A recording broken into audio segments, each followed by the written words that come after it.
Next chapter आपका है tracing, और इस चैप्टर में जो पहला क्वेश्चन है वो यही है कि व्हाट इज लेटरल डिस्प्लेसमेंट। ये लेटरल डिस्प्लेसमेंट क्या होता है? और अगर आपको ये वाला क्वेश्चन आंसर करना है कि लेटरल डिस्प्लेसमेंट क्या होता है, तो आपको ये जानना होगा कि इंसिडेंट लाइट रेट क्या है। जो लाइट किसी सरफेस पर इंसिडेंट होती है वो incident light rate ILR। Refracted light रे क्या है? तो रिफ्रैक्टेड लाइट रे वो होती है जो मीडियम के अंदर रहती है, अंदर जाती है। रिफ्रैक्टेड लाइट रे जो मीडियम के अंदर इंसिडेंट होगी और इंसिडेंट के बाद लाइट अंदर जाएगी। जो लाइट मीडियम के अंदर जाती है वो रिफ्रैक्टेड लाइट रे कहलाती है। और लास्ट है आपका इमर्जिंग लाइट रे। जो लाइट अंदर जा चुकी है अब वो बाहर आने वाली है, इमर्जिंग लाइट रे ELR, जो मीडियम से बाहर आती है। जैसे ये ग्लास का एक बॉल है, आप पेपर वेट समझ लो, ये ग्लास का बॉल है, सॉलिड है। हमने इस पर लाइट को इंसिडेंट किया, ये लाइट आपकी ILR हो गई, इंसिडेंट लाइट है। फिर ये पुराना रास्ता है जिसको लाइट ड्रॉप कर देती है। अब लाइट इंसिडेंट होने के बाद में क्या करेगी? स्फीयर के अंदर जाएगी और पुराना रास्ता ड्रॉप भी कर देती है। ये लाइट आपकी RLR हो गई, रिफ्रैक्टेड लाइट है। फिर ये लाइट मीडियम से बाहर निकल के आएगी और हर बार अपना पुराना रास्ता ड्रॉप करेगी। ये जब बाहर निकल के आएगी तो ये इमर्जिंग लाइट रे हो जाएगी, इमर्जिंग लाइट। लेंस के केस में भी यही होता है कि लेंस पर पहले आप लाइट डालते हैं, जब इंसिडेंट करते हैं तो वो इंसिडेंट लाइट रे होती है। फिर वो लाइट लेंस के अंदर जाती है, मीडियम के जो अंदर जाती है वो रिफ्रैक्टेड लाइट रे कहलाती है। फिर वो लाइट बाहर आती है, मीडियम से जो बाहर आती है वो इमर्जिंग लाइट रे कहलाती है। तो अगर कभी जैसे कि इस वाले केस में ILR और ELR जरा देख के बताना, ये जो ILR है और ये जो ELR है, क्या ये आपस में पैरेलल है? क्या आपको लग रहा है कि ILR में अलग से दिखा देता हूँ। ILR ये है, इसका नाम है AB। AB तो आपकी ILR और ये है आपका BM, जो ये BM है वो RLR है। और ये है आपका MN, जो MN है वो ELR है। मेरा क्वेश्चन ये है कि क्या इंसिडेंट लाइट रे और इमर्जिंग लाइट रे आपस में पैरेलल हैं क्या? देखो और बताओ हाँ या ना। क्या इस डायग्राम में इंसिडेंट लाइट रे और इमर्जिंग लाइट रे आपस में पैरेलल हैं? पक्का है या नहीं है पैरेलल? बोलो। पैरेलल, दो लोग अगर पैरेलल तो कैसे होते हैं? ये और ये पैरेलल है, ये और ये पैरेलल है। तो क्या इंसिडेंट लाइट रे और इमर्जिंग लाइट रे, इंसिडेंट लाइट रे यहाँ पर AB है, अलग से भी दिख रही है AB, और इमर्जिंग लाइट रे यहाँ पर MM है, अलग से भी इधर दिख रहा है MM। तो क्या ये दोनों पैरेलल हैं? नहीं है। लेकिन कभी कभी ऐसा होता है कि ये दोनों पैरेलल हो जाते हैं। और अगर कभी इंसिडेंट लाइट रे और इमर्जिंग लाइट रे पैरेलल हो जाते हैं तो दो पैरेलल के बीच की जो दूरी होती है उसको कहते हैं लेटरल डिस्प्लेसमेंट। यानी कि लेटरल डिस्प्लेसमेंट की डेफिनेशन क्या है? लेटरल डिस्प्लेसमेंट की डेफिनेशन क्या बनेगी कि अगर कभी रिफ्रैक्शन की कहानी हो रही है, ड्यूरिंग रिफ्रैक्शन अगर इंसिडेंट लाइट रे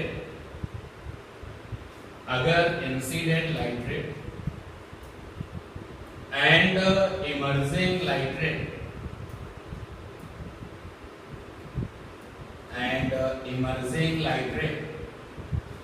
if incident light ray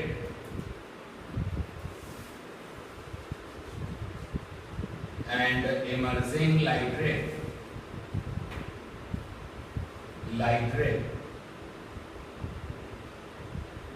are parallel, अगर ये पैरेलल है, जैसे यहाँ तो पैरेलल ही नहीं है तो यहाँ पर हम लेटरल डिस्प्लेसमेंट की बात ही नहीं करेंगे। कभी कभी ये पैरेलल होते हैं, during refraction if incident light ray and emerging light ray are parallel then minimum distance, तो उनके जो बीच की मिनिमम डिस्टेंस होती है, minimum distance between them is called lateral displacement.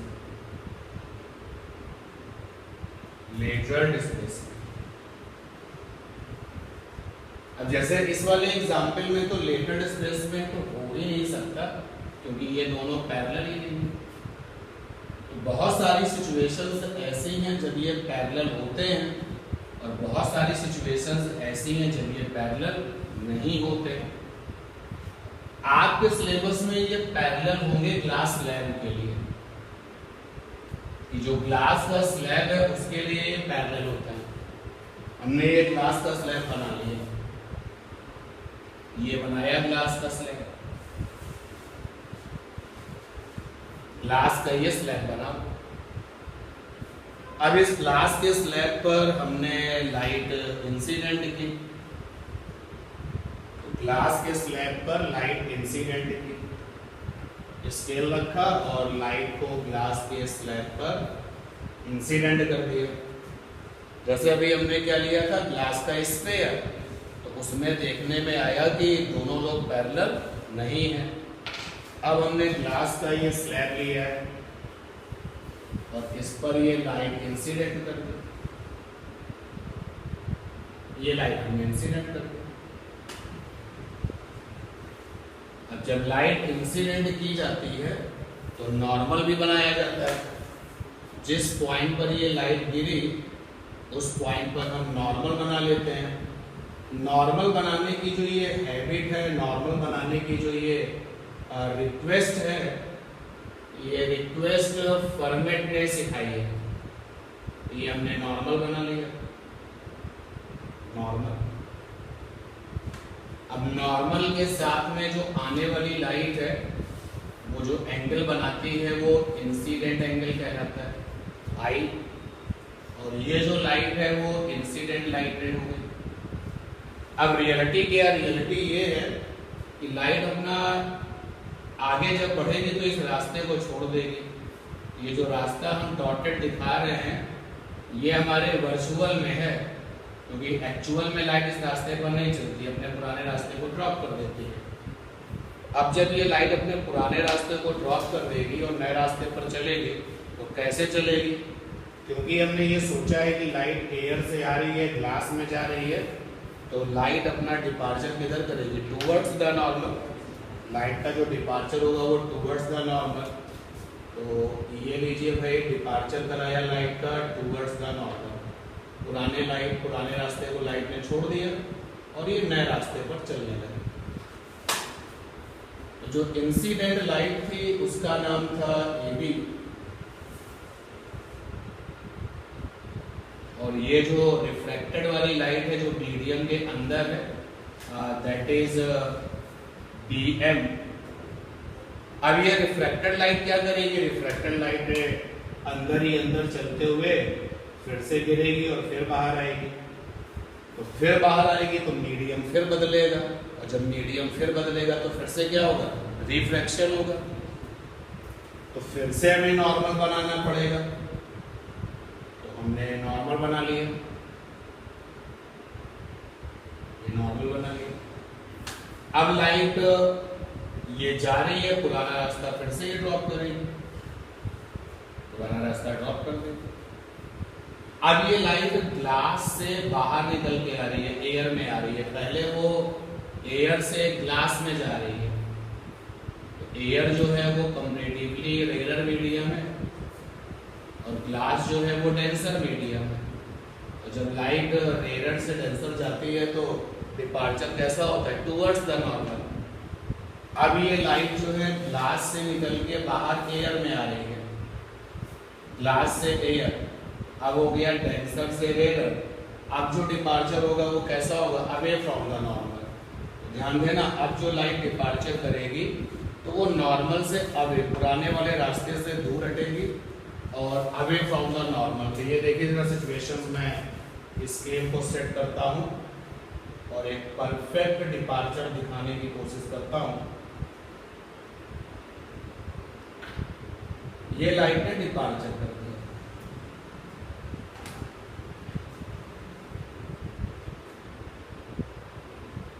अब जो डिपार्चर करने वाली है जो लाइट है दैट इज एमएम। तो ये हो गया ईएलआर, इमर्सिंग लाइट रे, और ये हो गया आपका आरएलआर, रिफ्रैक्टेड लाइट। तो ये देखा जाता है, यानी कि अगर हम लोग इसका प्रैक्टिकल करें, जो चीज बोर्ड पर आप देख रहे हो इसको अगर हम प्रैक्टिकली फॉलो करें तो हमारी ये जो इमर्सिंग लाइट है जिसको भी हम अलग से बना रहे हैं, ये इमर्सिंग लाइट रे है।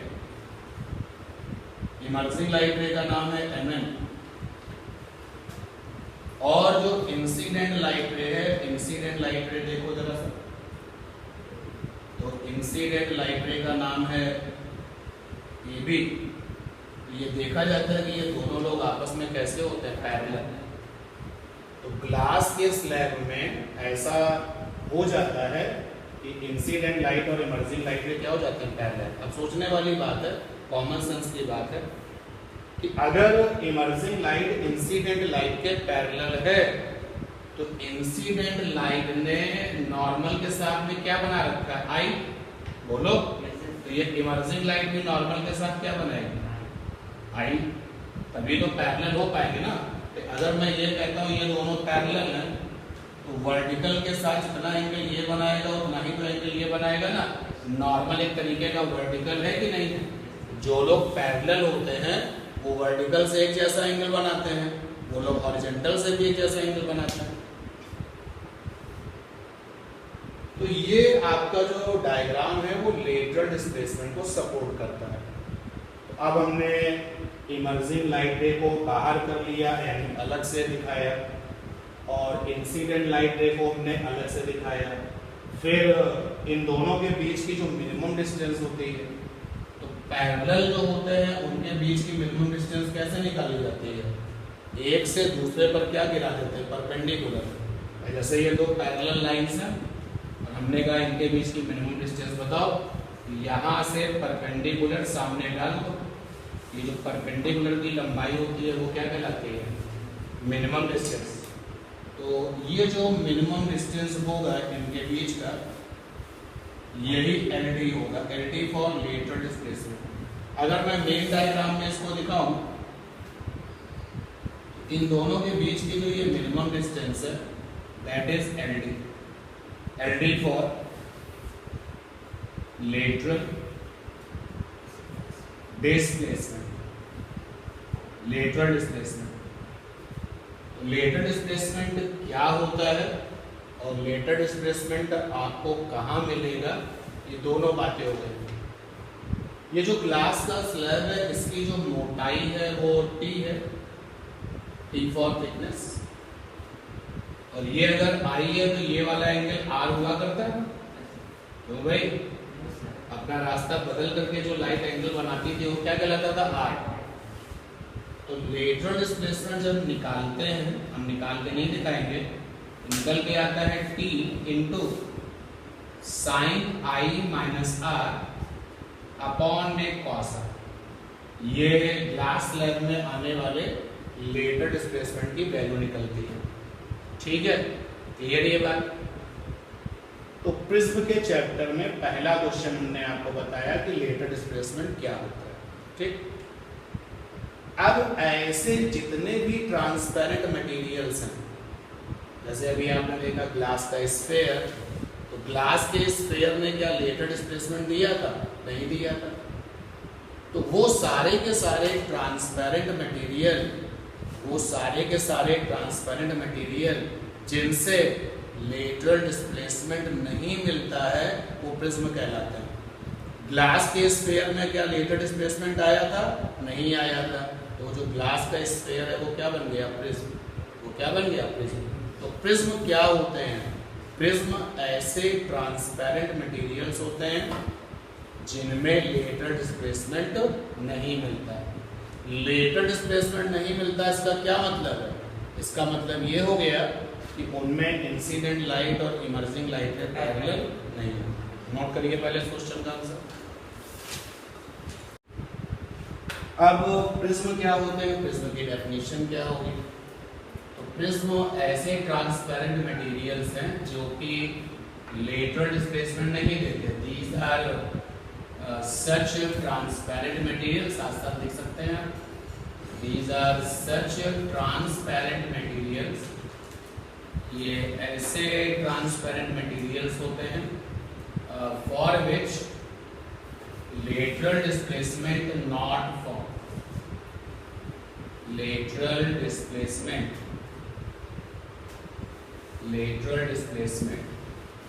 Not form. डेफिनेशन तो प्रिज्म की हो।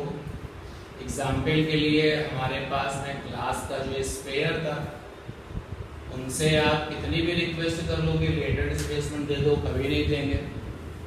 जो पतले लेंसेज होते हैं, थिन लेंसेज, ये लोग भी कभी भी लेटर डिस्प्लेसमेंट नहीं देते।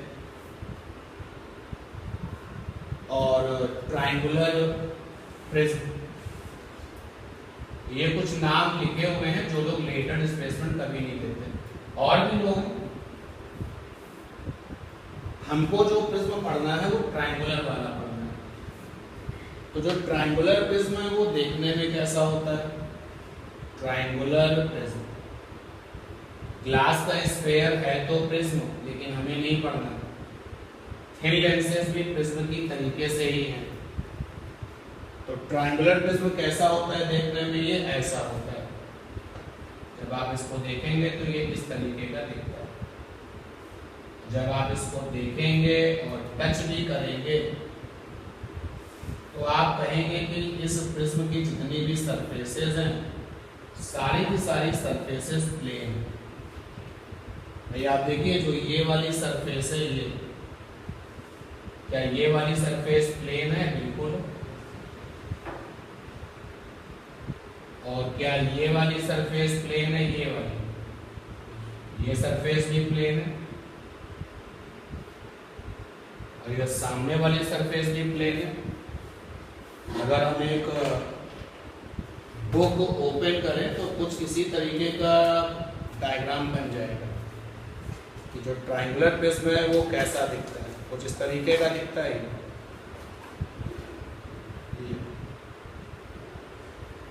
ये ग्लास का सरफेस है, प्लेन है। ये भी ग्लास का सरफेस है, प्लेन है।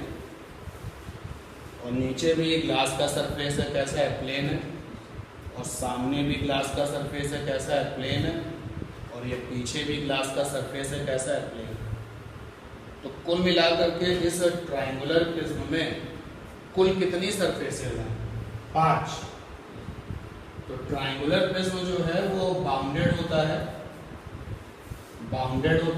Bounded by 5 plane surfaces, not surfaces, 5 plane surfaces. 3 आपकी हैं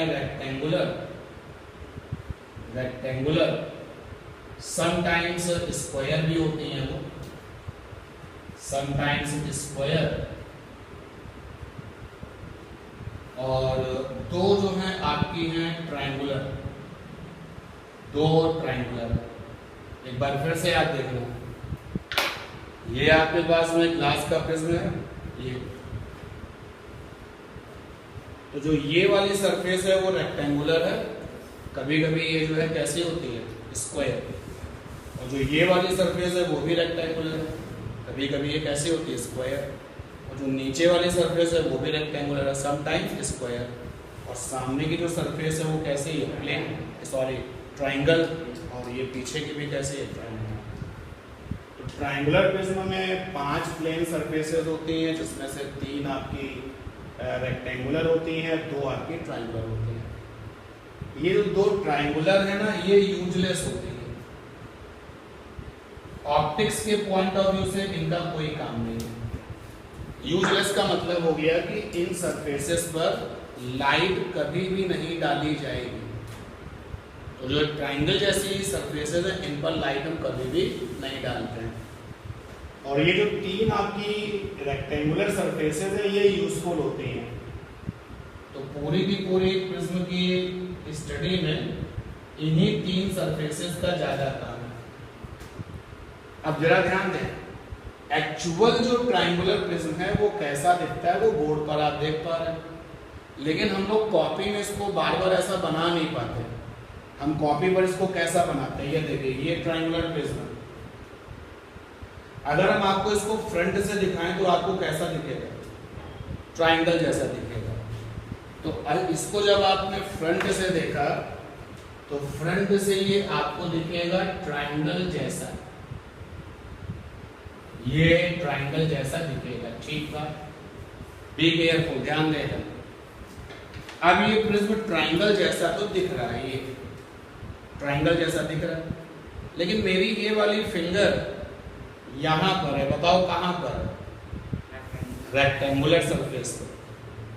अगर मैं अपनी फिंगर यहां रखूं तो किस पर, रेक्टेंगुलर सरफेस पर। अगर मैं फिंगर यहां रखूं तो किस पर, रेक्टेंगुलर सरफेस पर। इसका मतलब है कि जब आप ट्राइंगल जैसी पिक्चर बनाते हो तो ये जो तुम्हें लाइन दिख रही है ये एक्चुअली क्या है, जो लाइन आपको दिख रही है ये एक्चुअली क्या है, rectangular surface.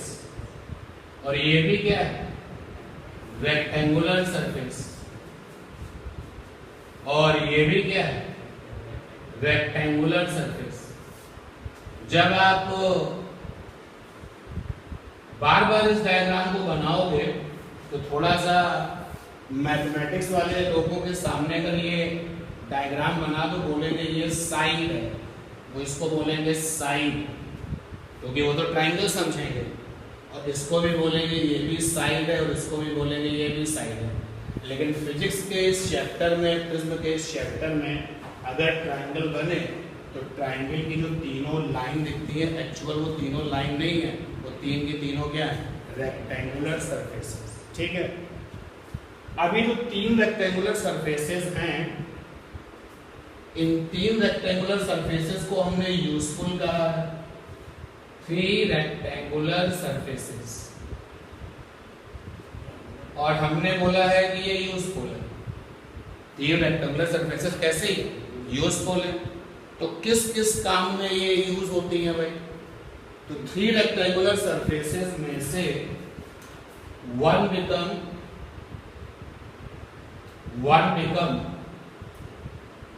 Surface number 1, surface 1। 3 जो आपको दिख रही हैं इसको मैं दोबारा यहाँ बना लेता हूँ, ये रहा प्रिज्म, और मुझे यहाँ पर 3 रेक्टेंगुलर सरफेसेस दिख रही हैं। तो इनमें से एक को बनाएंगे सरफेस नंबर 1। अब ये सरफेस नंबर 1 क्या है, 1 become surface number 1 means at which light incident, at which light incident। तो सरफेस नंबर 1 वो हो जाती है जिस पर आप ये लाइट डालने का मन बना लेते हो। अगर आपने सोच लिया कि लाइट इधर डालेंगे तो ये क्या बनेगी, सरफेस 1। अगर लाइट इधर डालोगे तो ये क्या बनेगी, सरफेस 1। अगर तुमने सोचा कि लाइट इधर डालेंगे तो ये क्या बनेगी, सरफेस 1। और जो another one है, another one become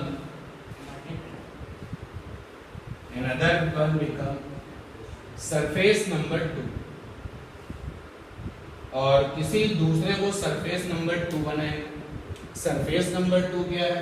surface number 2 means from which light comes, from which light emerges, emerges यानी बाहर।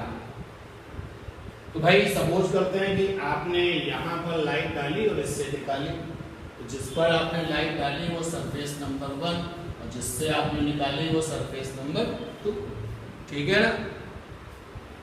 और जो remaining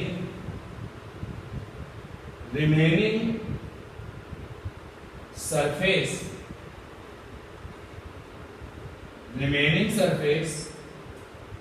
is called base of prism। और जो बच गया उसका नाम क्या होगा? प्रिज्म का बेस, ठीक है ना। क्लियर है ये बात कि नहीं? जैसे देखो फिजिक्स के इस चैप्टर में जिसका नाम प्रिज्म है वहां पर तुमको एक ट्रायंगल जैसी पिक्चर दिख रही है, लेकिन तुमको उससे कहीं ज्यादा समझना है। ट्रायंगल जैसे इस पिक्चर में BC कोई लाइन नहीं है, BC क्या है? रेक्टेंगुलर सरफेस है। AB कोई लाइन नहीं है, AB क्या है? Rectangular surface. कभी कभी ये रेक्टेंगुलर सरफेस कैसे होती है? स्क्वायर। और AC कोई लाइन नहीं है, AC क्या है? Rectangular surface. तो बताइए इस 3 रेक्टेंगुलर सरफेसेस में से एक तो सरफेस 1 बनेगी जिस पर लाइट डालोगे, और एक बनेगी सरफेस 2 जिससे वो बाहर निकलेगी, और बाकी बन जाएगा बेस। तो आदर्श बाबू आप ये बताओ कि इस वाले डायग्राम में बेस कौन है? BC बेस है। हाँ भाई आप बताओ। जो साइड बचेगी वो बेस है। सर अभी लाइट नहीं डालेंगे तो बताइए। तो कैसे बता सकते हैं? बिल्कुल सही है, दोनों लोगों का आंसर सही है, बाकी लोगों का आंसर गलत है। यार जब तक तुमने फैसला नहीं किया कि 1 कौन है 2 कौन है, हाउ यू श्योर कि बेस का? अगर मैं इस पर लाइट डालता हूं तो ये 1 बना, इससे निकालता हूं तो ये 2 बना, तो बेस क्या बन जाएगा? AB। अगर मैं लाइट इस पर डालता हूं इससे निकालता हूं तो बेस क्या बना? AC। And that is why सही आंसर होगा कि ऐसे कैसे पता चल जाएगा कि बेस क्या है? ये तो डिपेंड करता है कि सरफेस 1 कौन बन रहा है, सरफेस 2 कौन बन रहा है, बाकी जो लास्ट में बच जाएगा वो क्या है? बेस। ठीक है ना ये बात? अच्छा, सरफेस 1 और सरफेस 2 का फैसला हो जाने के बाद, सरफेस 1 और सरफेस 2 का फैसला हो जाने के बाद जो एंगल बनता है, एंगल बिटवीन सरफेस 1, जो भी सरफेस 1 बना है and surface 2 is called prism angle. Prism angle, और प्रिज्म एंगल को हम कैपिटल A से लिखेंगे। और प्रिज्म एंगल के और भी नाम होंगे, एपेक्स एंगल भी इसका नाम होगा, प्रिज्म एंगल का नाम और भी है, रिफ्रैक्टिंग एंगल भी नाम होगा। क्लियर करो भाई इस बात को। एक बार फिर से आपको परेशान करते हैं। ये हमने प्रिज्म बना दिया और इसका कुछ नाम दे दिया M एंड J। ये वाला एंगल अल्फा है और ये वाला एंगल बीटा है और ये एंगल गामा है। तो मेरा क्वेश्चन यहाँ पर ये कि प्रिज्म एंगल क्या होगा, जबकि डेफिनेशन ये कहती है कि सरफेस 1 और सरफेस 2 के बीच जो एंगल बनता है उसको क्या कहते हैं? Prism angle. तो यहाँ पर प्रिज्म एंगल क्या होगा? हाँ भाई बताओ आप। एक बार फिर से आंसर ये सही बता रहे हैं भाई। हम कैसे पता कर लेंगे प्रिज्म एंगल क्या है? तो अगर आप कहते हो या आप ये बना देते हो ये सरफेस 1 है और ये सरफेस 2 है, प्रिज्म एंगल क्या बनेगा? बीटा। और अगर आप ये कहते हो कि ये सरफेस 1 है ये सरफेस 2 है तो प्रिज्म एंगल क्या बनेगा? अल्फा। और अगर आप ये कहते हो कि ये सरफेस 1 है और ये सरफेस 2 है तो ये प्रिज्म एंगल क्या बनेगा? तो प्रिज्म एंगल क्या होता है? प्रिज्म एंगल को और भी नामों से जानते हैं। तो ये आपका हो गया प्रिज्म एंगल, ठीक है। तो अब प्रिज्म, ट्रायंगुलर प्रिज्म को लेकर के आपको बेसिक्स पता हो गए कि ट्रायंगुलर प्रिज्म एक्चुअल में कैसा दिखता है, हम अपनी कॉपी में कैसा बनाते हैं। जो ये ट्रायंगल जैसा हम बनाते हैं वो ट्राइंगल की जो तीनों साइड होती है वो साइड नहीं है, वो क्या है, रेक्टेंगुलर सरफेस है। नोट नोट हो गया।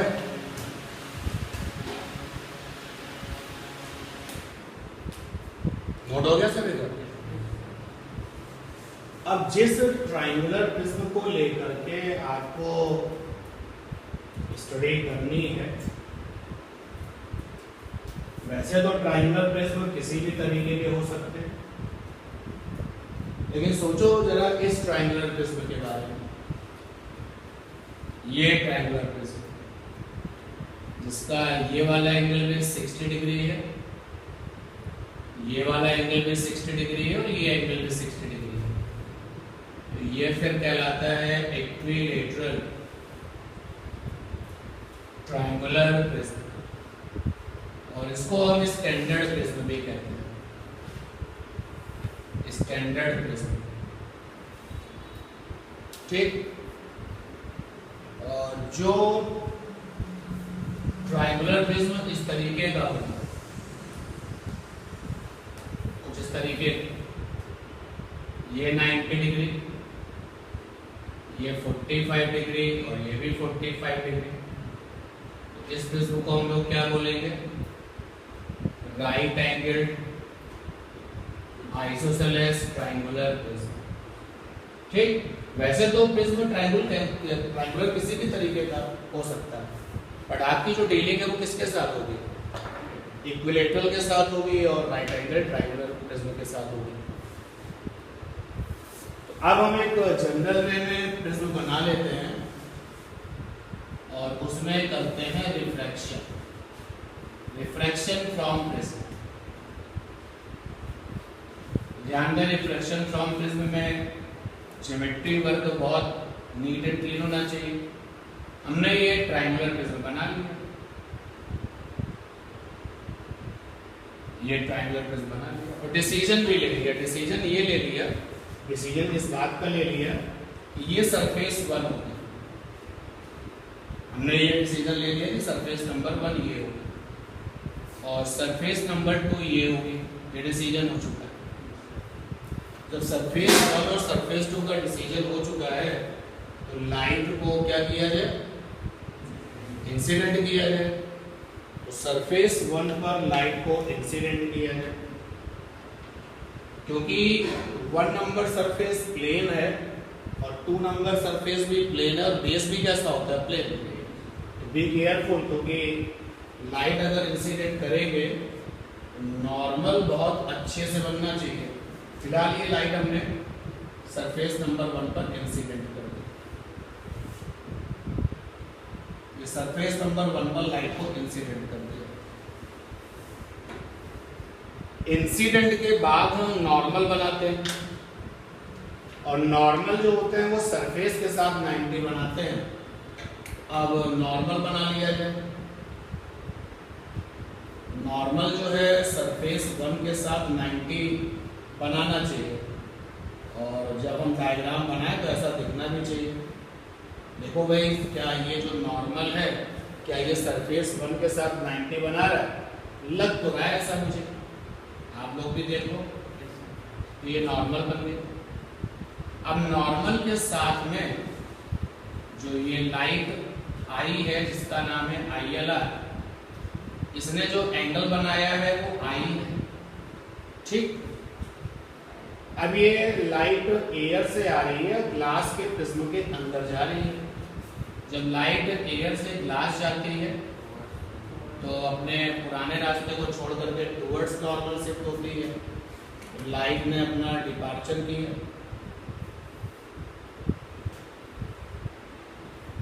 ये डिपार्चर हुआ लाइट। ये RLR हो गया, रिफ्रैक्टेड लाइट रे, जो मीडियम के अंदर। और जो ये वाला एंगल है वो क्या कहलाता है, R, रिफ्रैक्शन एंगल। रिफ्रैक्टेड नहीं, रिफ्रैक्शन एंगल। अब ये लाइट जो है सेकंड सरफेस पर पहुंचे तो सेकंड सरफेस फिर से मीडियम को अलग कर रहा है, और अगर मीडियम को अलग कर रहा है तो क्या होगा, रिफ्रैक्शन तो होगा ही होगा। तो फिर से हम क्या बनाए, नॉर्मल बनाए।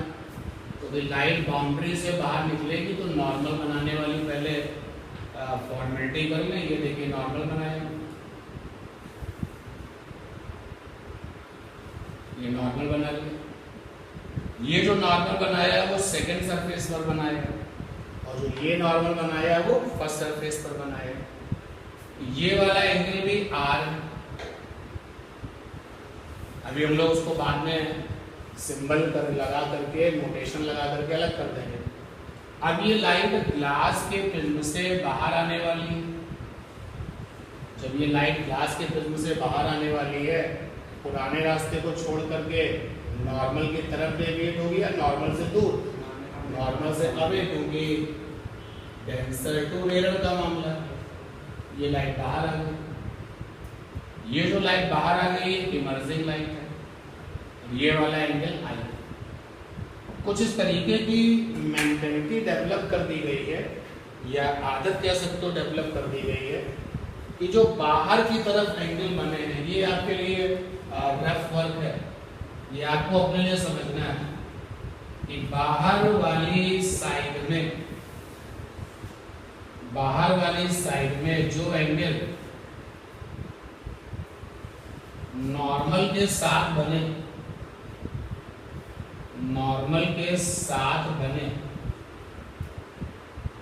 उनका सिंबल आई। ये एक हैबिट है टेक्स्ट बुक की कि उन्होंने उसका सिंबल आई लिया, और जो अंदर की तरफ बने,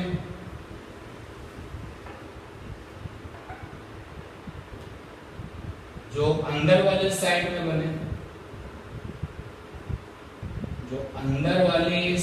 में बने, उनका सिंबल आ। ये एक टेक्स्ट बुक की हैबिट आप कह सकते हैं, आपको फॉलो करनी चाहिए। और इसीलिए नॉर्मल के साथ जो एंगल बाहर की तरफ बने उनका सिंबल क्या लिया मैंने? आई। और जो अंदर की तरफ बने उनका सिंबल क्या लिया? आर। साथ ही साथ जो पहली सरफेस पर बने उनके साथ 1 लगा दिया, और जो दूसरी सरफेस पर बने उनके साथ 2 लगा दिया। देखो कितने मेंबर्स मिल गए। I1 मिल गया, R1 मिल गया, R2 मिल गया और I2 मिल गया। ठीक है ना? ये हैबिट आप मेंटेन रखिएगा। अच्छा, ये सरफेस 1 है और ये सरफेस 2 है। तो सरफेस 1 और सरफेस 2 के बीच में जो एंगल बनता है उसको क्या कहते हैं? Prism angle. तो इस हेडिंग को करते करते, रिफ्लेक्शन फ्रॉम प्रिज्म वाली हेडिंग को करते करते हमने इन 5 लोगों के बारे में जाना। अब I1 क्या है? I1 का नाम क्या है? आंसर है कि जो I1 है वो इंसिडेंट एंगल है। तुम लोग भी एक्सेप्ट करोगे कि बात सही, ये इंसिडेंट एंगल है। कहाँ बना हुआ है ये? सरफेस 1 पर, एट सरफेस 1। और R1 क्या है? R1 रिफ्रैक्शन एंगल है। ये कहाँ बना हुआ है? At surface 1। नाउ R2 क्या है? R2 क्या है? Incident angle. यही तो इसका मतलब तुम क्लास में थोड़ी ना। अच्छा, ये R1 तो सरफेस 1 पर बना है ना, R2 है incident angle at surface 2। Now be careful. जो ये क्वेश्चन उनका जवाब देखो क्या है। ये अलग बात है कि इसका सिंबल R है, लेकिन अगर आप इस सरफेस नंबर 2 से पूछो तो ये लाइट आगे गिरी ही तो है।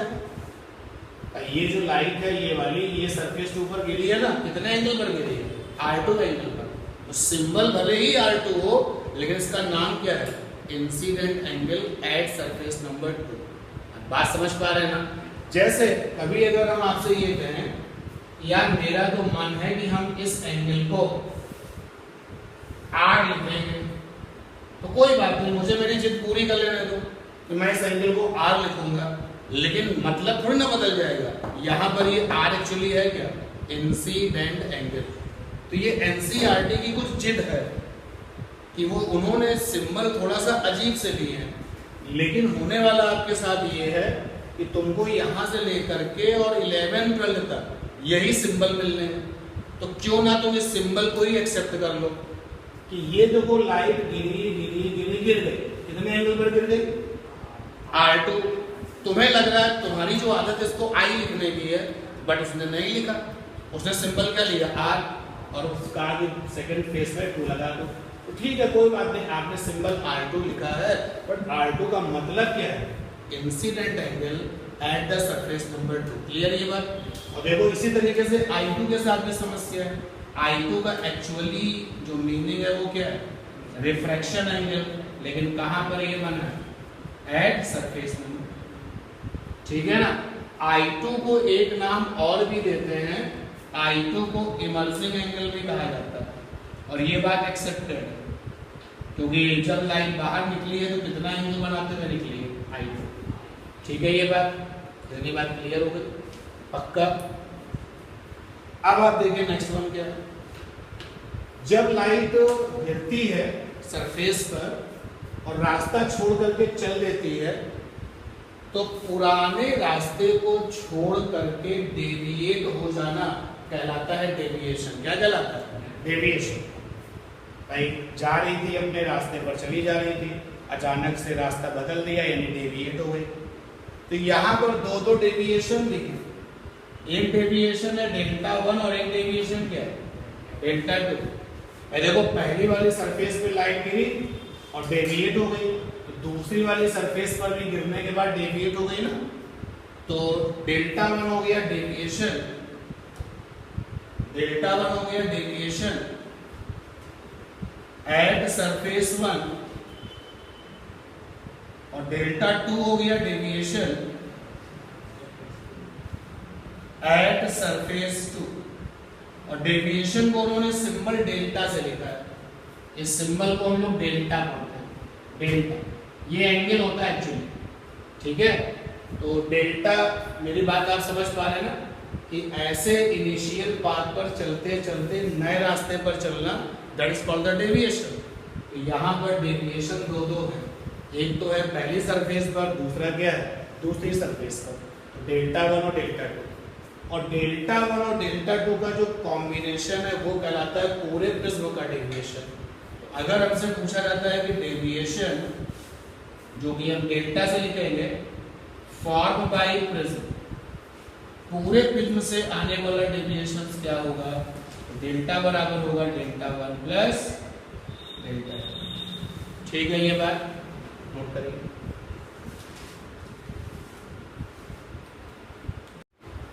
तो प्रिज्म का रिफ्लेक्शन हो गया। अब यही काम जो हमने किया, यही काम न्यूटन ने भी किया, लेकिन उन्होंने प्रिज्म पर लाइट डाली थी व्हाइट। देखो इसी सिचुएशंस को रिपीट करते हैं, बनाना पड़ जाएगा अलग से डायग्राम, लेकिन लाइट देते हैं व्हाइट। तो व्हाइट लाइट को प्रिज्म पर डालें तो क्या होगा? ये रहा प्रिज्म। डिसाइडेड है कि ये देखो, अगर मैं ये कह दूं ये प्रिज्म एंगल है, 101% कंफर्म हो गया कि ये 1 और ये क्या, या फिर ये 1 होगी और ये क्या हो गया, ये पक्का हो गया। तो जब व्हाइट लाइट प्रिज्म पर डाली जाती है, ये व्हाइट लाइट प्रिज्म पर डाली गई,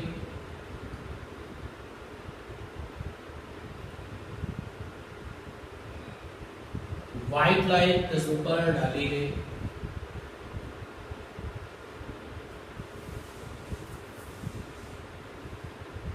तो लाइट ने रूल फॉलो किए होंगे, लाइट प्रिज्म के अंदर गई होगी, फिर अंदर जाकर के क्या किया होगा, बाहर आई होगी, और यहां पर हमने रखी हुई है स्क्रीन, ये स्क्रीन। तो जब व्हाइट लाइट किसी प्रिज्म पर डाली जाती है तो स्क्रीन पर हमको 7 कलर्स दिखते हैं, violet, indigo, blue, green, yellow, orange और रेड। ये 7 कलर्स जो निकल के बाहर आए, ये वायलेट है, ये इंडिगो है, ये ब्लू है, ये ग्रीन है, ये येलो है, ये ऑरेंज है और ये रेड है। उसने ये बता दिया कि जो व्हाइट लाइट है वो प्रिज्म के जब अंदर गई है तो वो ब्रेक हो गई है। कितने पार्ट्स में ब्रेक हो गई है? 7 पार्ट्स में।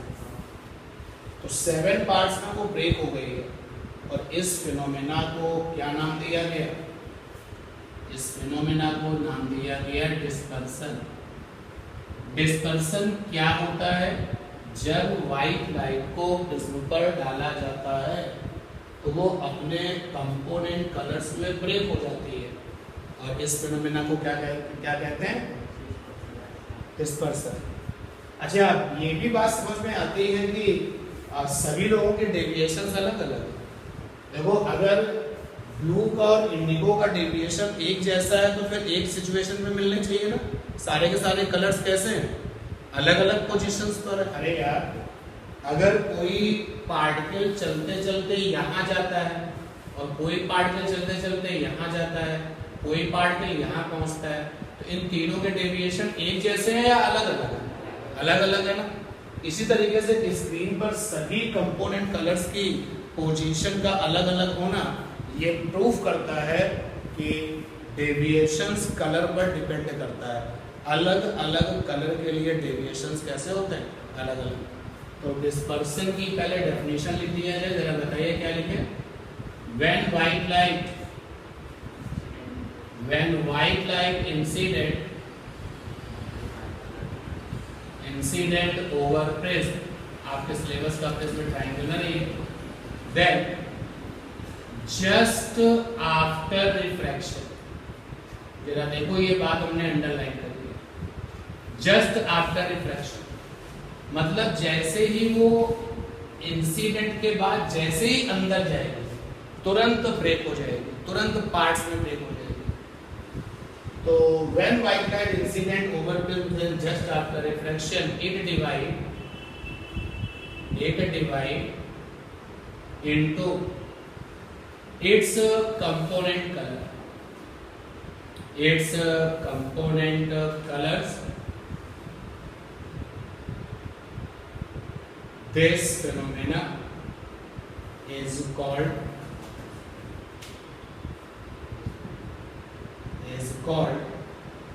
dispersion. ये तो डेफिनेशन है। और ये सारे के सारे कंपोनेंट्स कलर जो से आप याद रखिएगा, फिर blue, violet, indigo blue, green, yellow, orange red. और आप देख सकते हैं कि इस पूरी फिनोमेना ने हमको ये बता दिया कि जो डेविएशन है वो डिपेंड करता है किसके ऊपर? कलर के ऊपर, डिपेंड्स अपॉन कलर। और ये भी नोटिस किया गया कि सबसे ज्यादा डेविएशन किसमें मिलता है? वायलेट में, और सबसे कम किसमें मिलता है? रेड में। तो मैक्सिमम डेविएशन देता है violet, maximum deviation for violet, और minimum deviation form by red. अच्छा बताओ कि डेविएशन को तुमने किससे लिखा था? डेल्टा से। तो कितने डेल्टा होंगे? 7 डेल्टा होंगे। डेल्टा 1 2 3 4 5 6 7। भाई डेल्टा होगा वायलेट का, डेल्टा होगा इंडिगो का, डेल्टा होगा ब्लू का, ग्रीन का, येलो का, ऑरेंज का, रेड का। तो जब हम सभी लोगों के डेविएशन निकालते हैं, सात के सातों लोगों के, तो कुछ इस तरीके का सीक्वेंस मिलता है। ये देखिए, ये सीक्वेंस, और इस सीक्वेंस को आप देखोगे तो सबसे ज्यादा डेविएशन किसके पास है? वायलेट, और सबसे कम किसके पास है? रेड। ठीक है ना। और जो ये डेल्टा वाई है, ये भी नोटिस किया जाता है कि डेल्टा वाई की वैल्यू वायलेट वाले डेल्टा और रेड वाले डेल्टा के मीन के बराबर आती है। जैसे मान लेते हैं कि डेल्टा वी की वैल्यू जो है 10 डिग्री है और डेल्टा आर की वैल्यू 2 डिग्री है, तो डेल्टा वाई कितना आएगा? 6 डिग्री। यानी ये नोटिस किया गया, ये देखा गया कि वायलेट और रेड वाले डेविएशंस का जो मीन होता है वो किसके बराबर होता है? येलो के बराबर होता है। ठीक है ना। ये तो हो गया आपका डिस्पर्शन। और ये भी जान लिया कि एक्चुअली जो ये डिस्पर्शन है वो आपका splitting of white light into its component colours है। ठीक, नोट